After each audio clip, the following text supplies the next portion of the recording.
श्री गुरुभ्यो नमः हरिः ओम्। श्री गुरुभ्यो नमः हरिः ओम्। श्री गुरुभ्यो नमः हरिः ओम्। श्री गुरुभ्यो ओम नमः शुक्लां हरिः वरदं ओम्। ओम शुक्लां भरधरं विष्णुं शशिवर्णं चतुर्भुजं शशिवर्णं चतुर्भुजं प्रसन्नवदनं ध्यायेत् प्रसन्नवदनं ध्यायेत् सर्वविघ्नोपशान्तये। सर्वविघ्नोपशान्तये। अगजाननपद्मार्कं अगजाननपद्मार्कं गजाननमहर्निशम् गजाननमहर्निशम् अनेकदं तं भक्तानाम् अनेकदन्तं भक्तानाम् एकदन्तम् उपास्महे। एकदन्तमुपास्महे। ज्ञानानन्दमयम् ज्ञानानन्दमयम् देवम् निर्मलस्फटिकाकृतिम् एवं निर्मलस्फटिकाकृतिम् आधारम् सर्वविद्यानाम् आधारं सर्वविद्यानाम् हयग्रीवम् उपास्महे। हयग्रीवम् उपास्महे।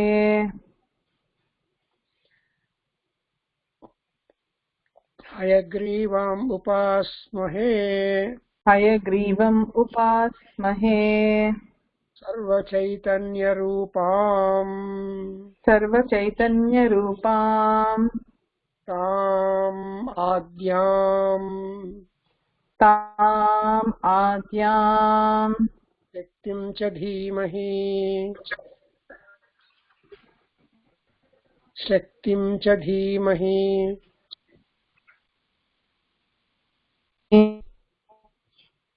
शक्तिम् च धीमहि शक्तिं च धीमहि शक्तिम् च धीमहि शक्तिं च धीमहि धियो यो नः यो यो नः प्रचोदयातु। प्रचोदयातु। See, we are in the first chapter called Prathamacharitam of that famous Durga Saptasati, consisting of 700 slokas drawn from the Markandeya Purana, and Markandeya Maharshi is the original promoter of Durga Stuti and Durga story.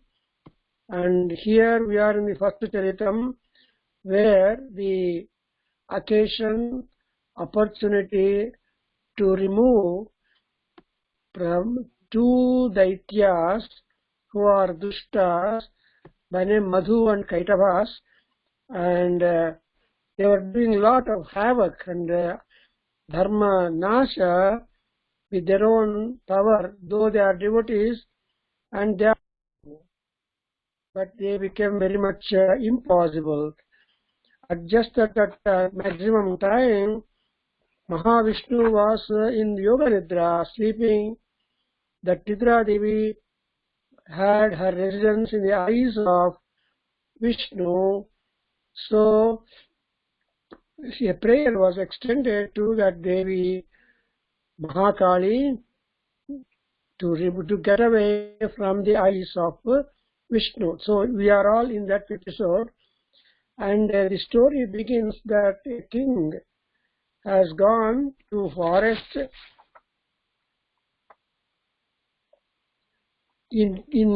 because he was a failure. He lost his kingdom, and all his officers were impertinent. And so, on a mission to go on hunting, he went to the Suratha. The king's name is Suratha, and Medha is the Rishi ashramam to which he went, and there he was so much frustrated and walking. And when he was just walking in the hermitage of that Rishi, he found another person by name Samadhi. And so looking at that Samadhi, a Vaisya, king questioned him, why are you found here? And he said, I lost all that. I am now all alone wandering in this forest, and I fortunately found a Rishi and I am here. Then Samadhi starts telling his plight, and he's also in the same context, that being rejected by all his people. So now we are reciting the 20th stanza, where from the speech of Vaisya begins. Actually, in the 19th sloka, we have seen that Vaisya, when he was accosted by the king, he started replying the questioning by the great king, and the reply is being seen from sloka number 21. Vaisya uvacha. Vaisya uvacha. Vaisya uvacha. Samadhirnama Vaisyoham. Samadhirnama Vaisyoham. Utpanno dhaninam kule. Utpanno dhaninam kule. Utpanno dhaninam kule. Putradaraihi nirastasya. Putradhanini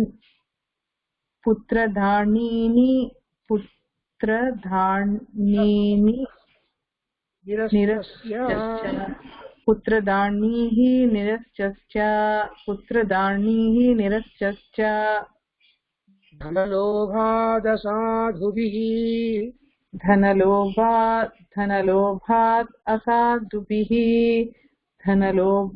asadhubihi. Vihinascha dhanaihi daraihi. Vihinascha dhanaihi daraihi. Trairadaya medhanam. Putrairadaya medhanam. Paramabhyagato dukhi. Vanamabhyagato dukhi.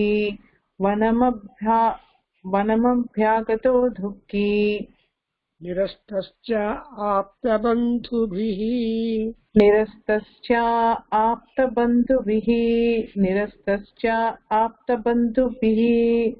Soham navedmi putranam. Soham na vedmi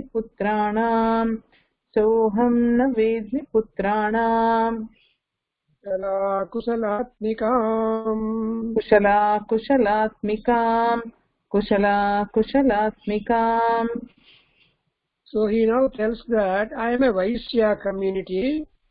I am born in the family of rich people. Dhaninam kule utpannaha. I am born in rich family, but I have been rejected or deserted by my sons' wives. Why? Because they all are interested in my money, in my earning, than in me. They become miserly. So far as the money is concerned, they wanted to grab all that, and they were more very bad. And now that I have been deserted by my wealth, by my wives, by my children, and so, because they all grabbed all the money, I have come to this vanam with great grief and sorrow, dukhi, and aptabandhubihi nirastaha. I have been rejected by all my closest relatives. And but now recite Soham na vedmi putranam. 23rd. Soham na vedmi. सोऽहं स वेद्मि सोऽहं न वेद्मि पुत्राणां कुशला पुत्राणां कुशला पुत्राणां कुशला कुशला कुशलात्मिकाम् कुशला कुशलात्मिकां कुशला कुशलात्मिकां प्रवृत्तिं स्वजनानां च प्रवृत्तिं स्वजनानां च प्रवृत्तिं स्वजनानां च दाराणां च अत्र संस्थितः दाराणां च अत्र संस्थितः दाराणां च अत्र संस्थितः किन्नु तेषां गृहे क्षेमम् किं नु तेषां गृहे क्षेमम् किं नु तेषां गृहे क्षेमम् अक्षेमं किन्नु साम्प्रतम् अक्षेमं किं नु साम्प्रतम् अक्षेमं किं नु साम्प्रतम् कथं ते किन्नु कथं ते किं नु तद्वृत्तां दुर्वृत्ताः सद्वृत्ता दुर्वृत्ता सद्वृत्ता दुर्वृत्ता किन्नु मे सुताः किं नु मे सुता किं नु मे सुताः किं नु तेषां गृहे क्षेमं किं नु साम्प्रतम् कथं ते किं नु सद्रुत्वा दुर्वृत्ता कथं ते किं नु सद्रुत्वा किं नु सुमे सुताः. So now he is telling his problem. Anyway, I have come to this forest. I don't know my children, whether they are healthy or unhealthy, and how about my wives also. I don't know anything about their behavior, my kith and kin. Are they all safe in the house or not? I don't know. And what about my children? So he went on talking about his worry about the health and non-health of his kith and kin in his house. Then Raja Vacha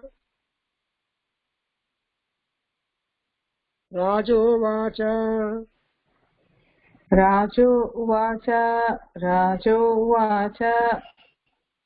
यैर्निरस्तो भवान्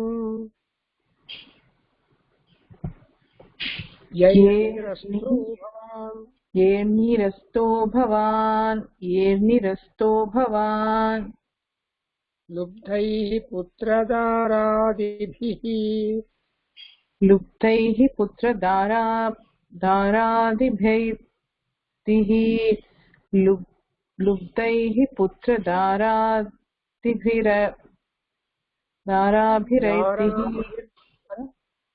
धनैः धाराब्धिधनैः तेषु किं भवतः स्नेहम् तेषु किं भवतः स्नेहम् अनुबध्नाति मानसम्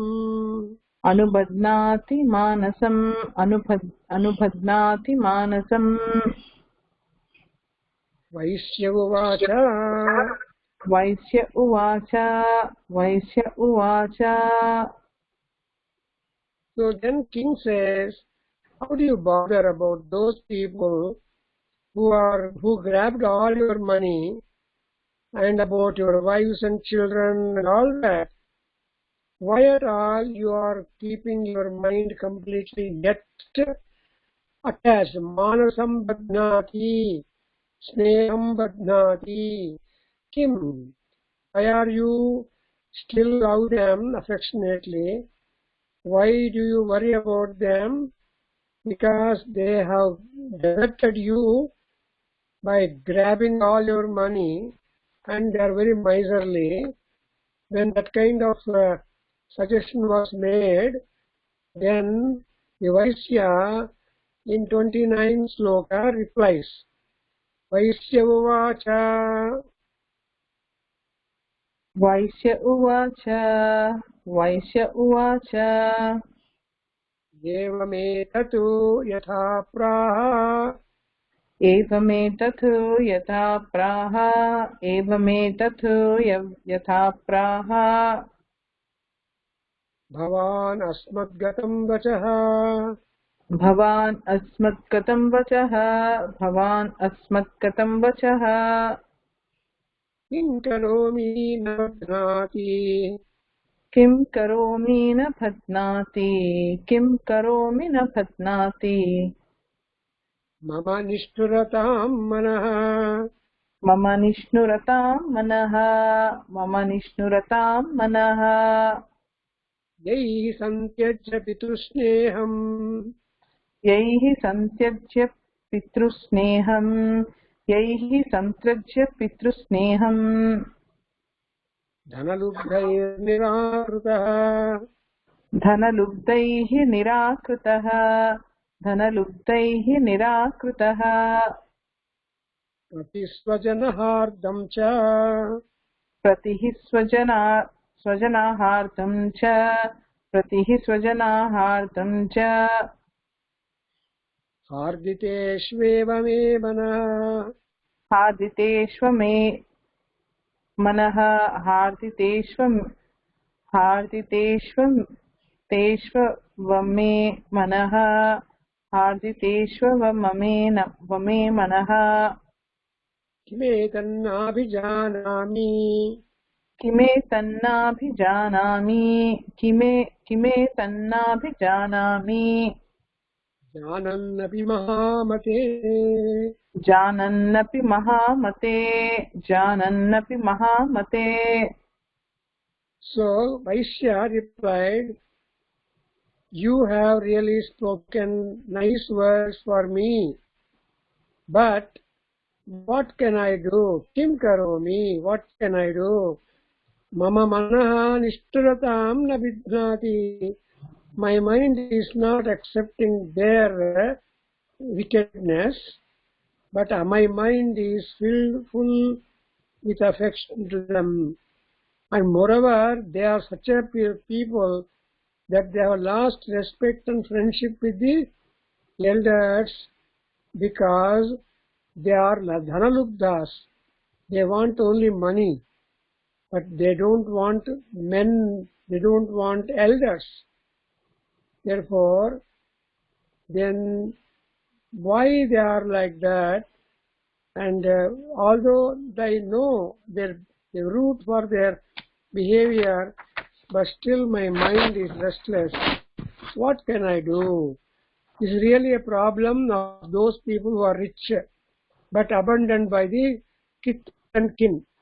Also, this is the problem with Kshatriyas who are very powerful but overpowered by the enemies. So, he now tells in 33rd stanza, Yat prema pravanam chitram Yat यत् प्रेमं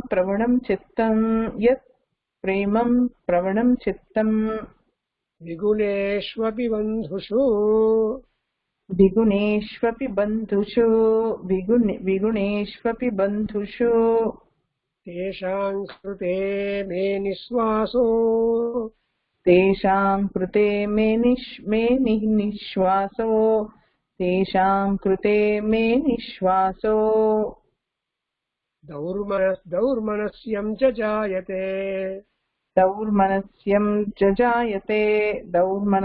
जजायते Karomi kim yato अरोमि किं यतो Namanasteshu apritishu न मनस्तेषु अप्रीतिषु न मनस्तेषु अप्रीतिषु Turam. So now he is telling wonderful. This is a normal feeling of all. Prema pravanam chittam. The mind always flows down to the affection of his own people. So pravanam means slope, like water. You know, water always flows downwards. Wherever there is a slope, automatically water goes there. So the chittam, the love and affection, is like water which flows down and doesn't consider whether they are good relations or bad relations, but their goodness and badness and it does not matter, but they are all bandhus, they are all my relatives. And moreover, in respect of them, I am not able to develop a detachment from those relatives. And what can I do? My mind is so tough that I am not able to control my mind, and my mind is deeply thinking about them. My mind is nishturam, very much bad, that it is not able to get out of that kind of affection towards them, although I know that they are not at all good. Now the Maharshi comes into picture. Markandeya Uvacha.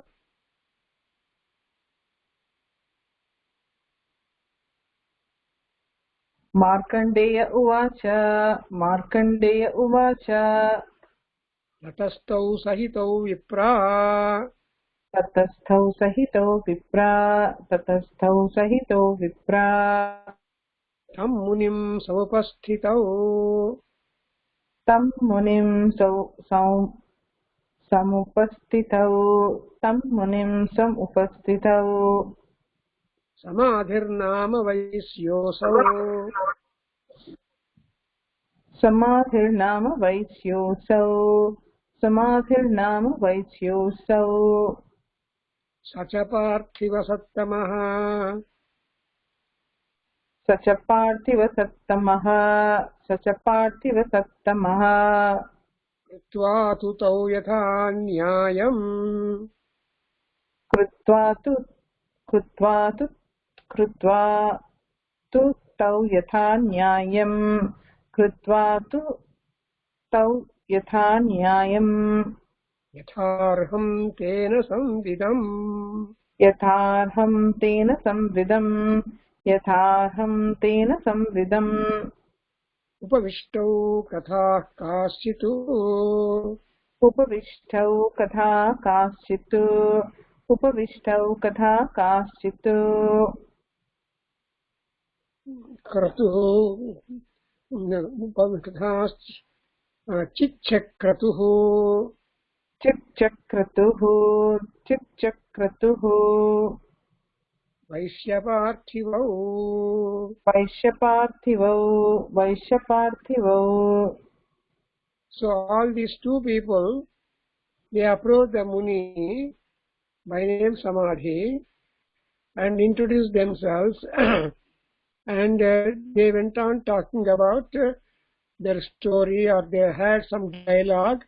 Upavishtu Katha means they went on talking about each other, they were in dialogue. And in this dialogue between the Vaishya and king is being recorded, and that is quite informative, quite instructive for the common people, that they can check their behavior. Now the 40th stanza, in the 39th stanza, Rajo Vacha. Rajo Uvacha. Rajo Uvacha. Bhagavan Swamaham Preprashtum. Bhagavam Swamaham Prapashtu. Bhagavam Swamaham Prapashtu. Ichhamyekam vadasvatatu. Ichhamekam vadasvatah. Ichhamekam vadasvatat. Ichhamekam vadastat. दुःखाय यन्मे मनसः दुःखाय यन्मे मनसः दुःखाय यन्मे मनसः स्वचित्ताय ततां विना सुचित्ताय तत्तां विना सुचित्ताय तां विना तां विना ममत्वं गतराज्यस्य म अनतो अपि यथाग्नस्य ममत्वं गतराज्यस्य ममतो ममत्वं गतराज्यस्य ममत्वं गतराज्यस्य ममत्वं गतराज्यस्य राज्याङ्गेषु అంకుల్ ఏదంటే 41 కదా 41 కదా uncle number yeah 41 first line okay అనతో అపి యథాం జస్య राज्याङ्गेषु अखिलेष्वपि నా దాంట్లో వేరేగా ఉంది అంకుల్ అదే दुःखाय यन्मे मनसः స్వచిత్తా యత్తాం వినా యతతాం వినా ममत्वं गतराज्यस्य मम अनतो अपि यथाग्नस्य ओ ममतो अनतो अपि यथाग्नस्य किं राज्याङ्गेषु అది లేదు రాజ్యాంగేషు లేదు రాజ్యాంగేషు అఖిలేష్వపి అఖిలేశ్వరపి అది లేదు అంకుల్ ఇక్కడ ఏముంది అక్కడ చూపిస్తానండి మీకు జానతోపి యథాగ్నస్య అది ఉందా ఇదిగోండి ఇక్కడ చూడండి ఏముందో మ అనతో అపి యథాగ్నస్య కిం ఏతన్ముని సత్తమః there is some kind of అది తర్వాత వస్తుంది నేను నా ఆర్డర్ ఇది కరెక్ట్ గా ఉంది ఓకే ఐ రీడ్ ఇట్ భగవన్ స్వామహం ప్రష్టుమిచ్ఛామి ఏకం వదస్వతతు నో దట్ ఈస్ నెక్స్ట్ వస్తున్నా దుఃఖాయ యన్మే मनसः स्वचित्ताय ततां विना नेक्स्ट 41 म आनतोऽपि यथाग्नस्य म आनतो अपि यथाग्नस्य म आनतो अपि यथाग्नस्य किमेतन्मुनिसत्तमा किमेतनु मुनिसत्तमा किमेतन् मुनिसत्तमा अयं च विकृतः पुत्रैः अयं च इकृतः पुत्रैः अयं च इकृतः पुत्रैः धारैः भृत्यैः तथोर्जितः धारैः भृत्यैः तथोर्जितः धारैः भृतैः तथोर्जितः स्वजनेन च संत्यक्तः स्वजनेन च संत्यक्तः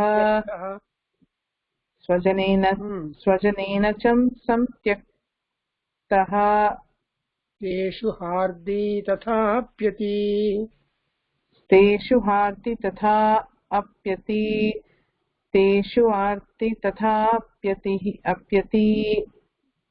So now that king will put a question to that Rishi. Oh sir, I want to ask you a question.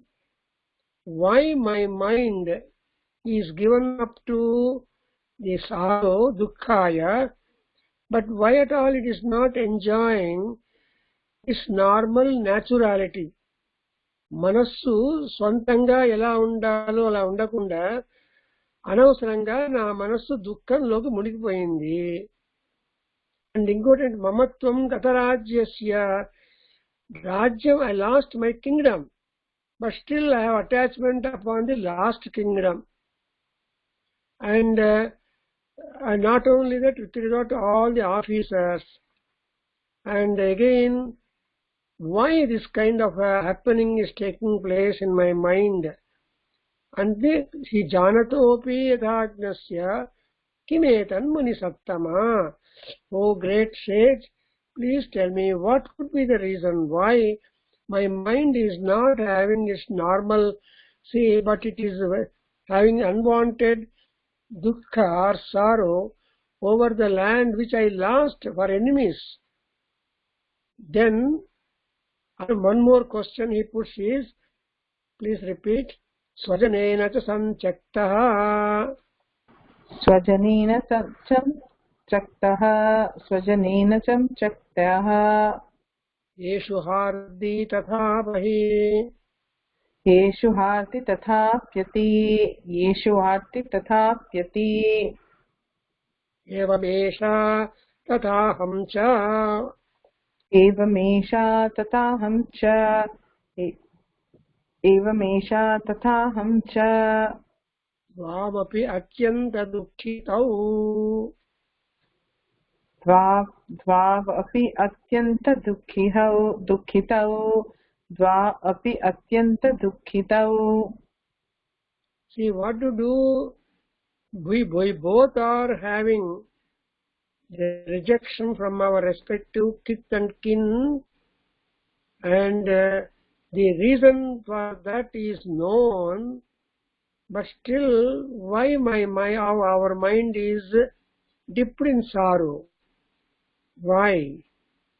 Again in the 44, drishta doshepi vishaye.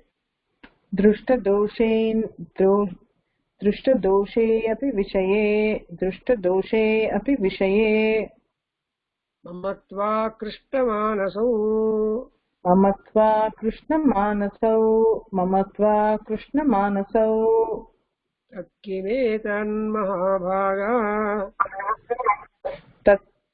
तत्किमेतन्महाभागा तत्केनेतौ महाभागः मोहो ज्ञानिनोरपि यन्मोहो ज्ञानिनोरपि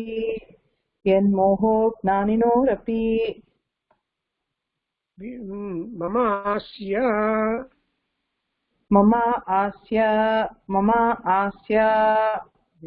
भवत्येषा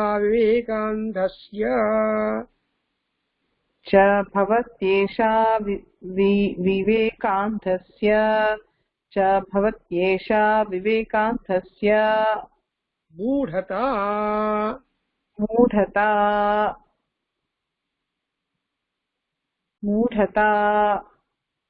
So now he is putting the problem before the Guru, that Munindra, we know the condition, but we both are in deep sorrow because we are drawn by the mamatvam. Akrishtam means drawn, attracted. What was that mamatvam? Navallu. They belong to me. And so this is I know no doubt that they are not interested in me, in us, but there is a moha which is making me to be a fool, to be a stupid, and I am having no viveka, no discretional knowledge to be able to choose the peace, but always our minds are worried. What is the reason? So these are the problem posed by king before the Rishi, saying that why my mind is normal, natural. What is naturality of the mind? Peace. Shanta manaso. Your mind is basically peaceful. But because of the context and situations, the mind becomes irritated, attracted and worried. But here it is. But I know that. And even though generally, oh, Lucky sir, tell me even though all people are learned, they're all gnanins, but their intelligence becomes really fooled up. They are not having the discrimination knowledge. What would be the reason? So this is what is the beautiful book on Shakti worship, or on the glorification of Amma, Durga Parameswari. And that this is not only is my personal problem, Raja, it is also the problem of my friend, that Vaisya's Samadhi. Rushirvacha ऋषिरुवाच Jnanamasti samastasya janto ज्ञानमस्ति समस्तस्य जन्तोः ज्ञानमस्ति समस्तस्य जन्तोः Vishayagochare शगोचरे शगोचरे Vishayagochare विषयगोचरे विषयगोचरे Vishayascha Mahabhaga विषयश्च महाभाग विषयश्च महाभाग Yati chaivam prathak prathaku यान्ति चैवं पृथक् यान्ति चैवं पृथक् ఈ శ్లోకాలు చాలా అందంగా ఉన్నాయి. All the shlokas will give us the blossoming of our mind. And generally our mind will be like the bud, and you cannot see beauty in the bud, but when the bud becomes blossomed, you are able to see the color, fragrance, etc. And these are all the important slokas which will influence our mind and make us start thinking, because anywhere you are, your attention is drawn to your house. However much comfort you are given or discomfort you are given at another place, you are not at all happy. That's why Krishna says in Gita, Swadharme nidhanam shreyah paradharmo bhayavaha. So means that if you keep up to your own mind's original status, you are always on road of progress. So in this manner, she says that Rishi tries to inculcate for all people who are born, they are having sensual attraction and they love all things outside. Look, for example, a baby, 1 year or 2 years, the baby will be around parents. Ma, I want this, I want. As you supply dolls and toys to the baby is busy with the toys. It will not come to you.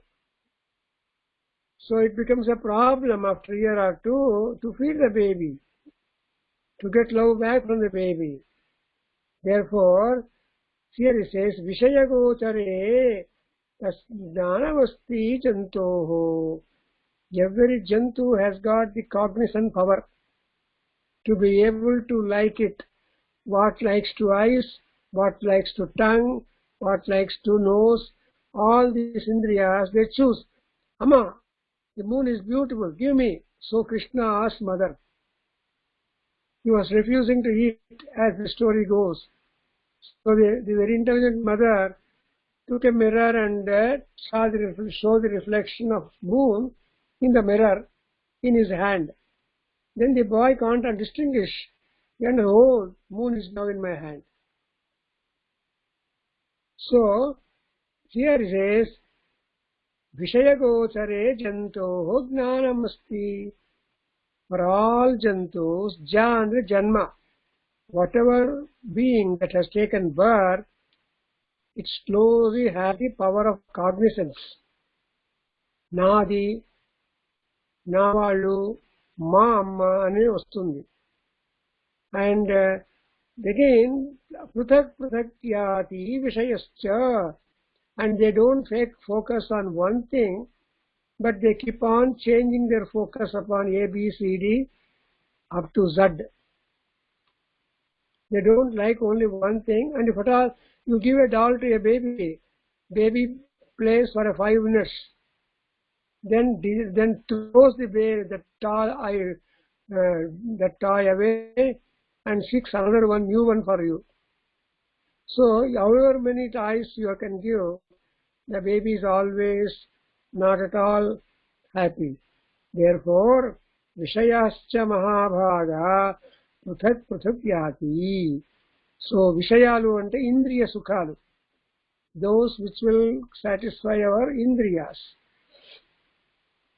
And again he is telling Divandha Pranina Kechitu. Repeat.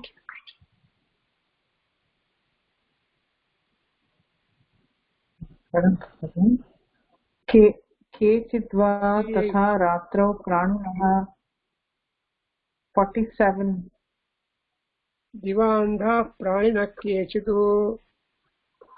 दिवान्धा प्राणिनः केचित् रात्रावन्धा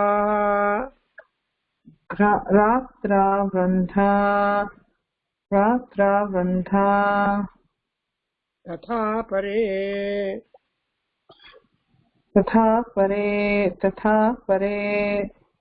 केचिद्दिवा तथा रात्रौ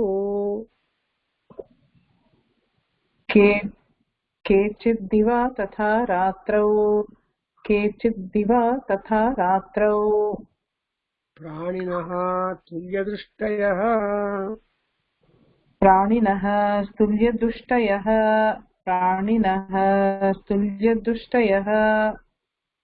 नानिनो मनुजाः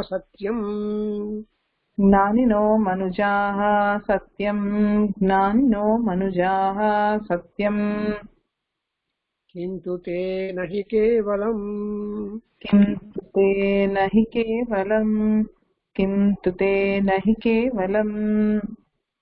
यतो हि ज्ञानिनः सर्वे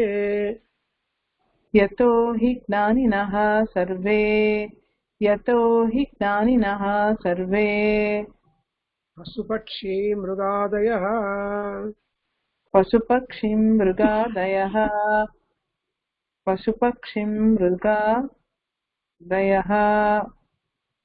ज्ञानं च तन्मनुष्याणाम्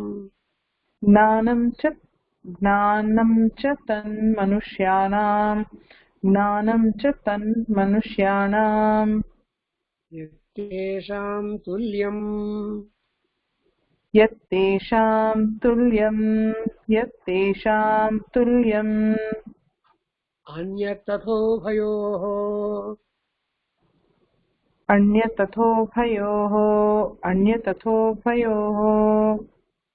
ज्ञानेऽपि सति वै पश्यैतान्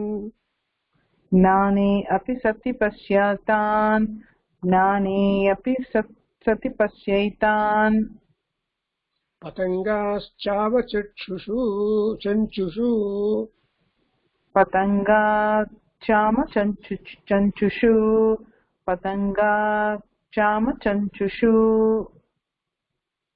So now he is now telling that there are people who are blind in the daytime, blind in the night time.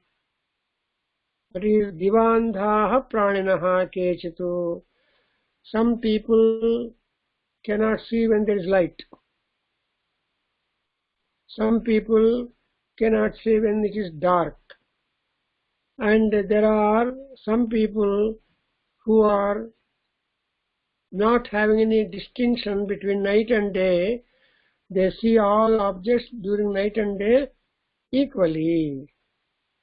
And therefore, all people are Jnanins. And they all are aware of the things. Then because not only human beings, Sarve Pasu Pakshi Mrugadaya Jnaninaha. See, Pasu, Pakshi, Mruga and more. All these Jantus are all Jnanis. But The jnana in the man is little different. And so, jnanepi sati pasyaitan. Why I am telling that jnanam is a common factor to all those who are born, because chanchu means the beaks. Into the beaks of the birds, so many patangas, some grasshoppers or some such insects, they all fall into the beaks of all birds. Therefore, there is that kind of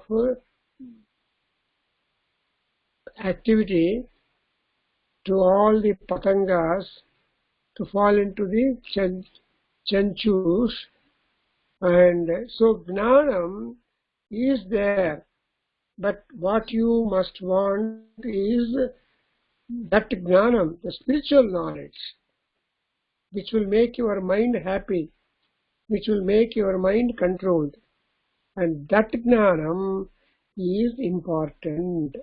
So even though you don't have a matured jnanam, but if you are ordinary, like patangas falling into the beaks of other birds, people have got to get grabbed by that. Therefore, now he talks about the birds analogy. Why? Because our mind, even human beings, are like birds. They are not able to discriminate because of number of reasons, and therefore they become punardaridraha punareva papi. They become again and again the sinners, and they are not gnanins. So Krishna said in Gita, unless you are a gnani, adhyatma gnani, you will not be having the real happiness in mind. The moksham is not something that you get only when you die. To get moksham, one need not die. One, as he is living, he can always bank upon the scope and hope for freedom from worry and freedom from penury, freedom from misery and dismay. He can be happier. So, Bhagavad Gita, Durga Saptasati, Saundarya Lahari, then Lalita Sahasranamam, all these books teach us eye-openers. Eye-opener means you are able to visualize truth and the realities of life. So, the reality of life is that the birds and animals do not have much discretional powers. They just suffer all that, but man need not suffer because he has got that medha, super intelligence, with which he will be able to distinguish and get all the benefit. So today we stop here, 52 slokas, and we continue. But here you see the dialogue between Raja and Vaisya, and Raja, Vaisya.